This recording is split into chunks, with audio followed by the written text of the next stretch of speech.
Also at 6, this past weekend's Epic Con Ohio Geek Fest in Dayton has left participants and guests wondering if they were actually part of a real con. Natalie Tyndall with 2 News investigates, digs into what happened.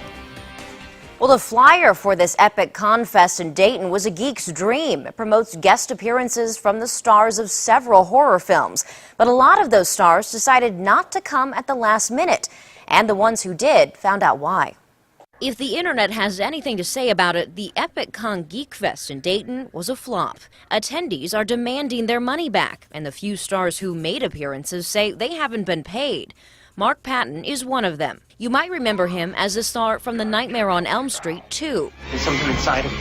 He makes a living on these horror conventions, but he says he's never had an experience like this. I don't really know of one person who's received any money from them. He says he agreed to a contract with the organizers of Epic Con. He would make an appearance and they would pay for his plane tickets, his hotel room, and pay his appearance fee. He said it was the same deal organizers made to several other stars. Their names were advertised and tickets were being sold, but then things took a turn. A couple of weeks ago, people started getting very concerned because they weren't getting their tickets in the mail.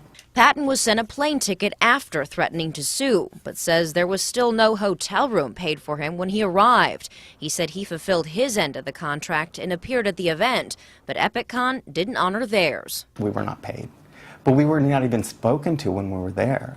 He says organizers of the event, who are registered as Jacobite Multimedia, broke their contract. 2 News Investigates found that's exactly what other stars in the lineup claim happened to them. Adrian Paul from the movie Highlander, Scott Temperman from Ghost Hunters, and Walter Koenig from Star Trek all spouted their frustrations online after refusing to make the trip if it wasn't going to be paid for as promised.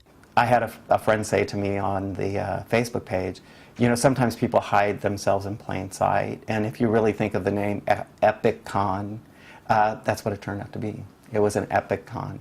Patton says he's planning to sue. Because it's just not fair. It's very sad. And the people of Dayton were just wonderful.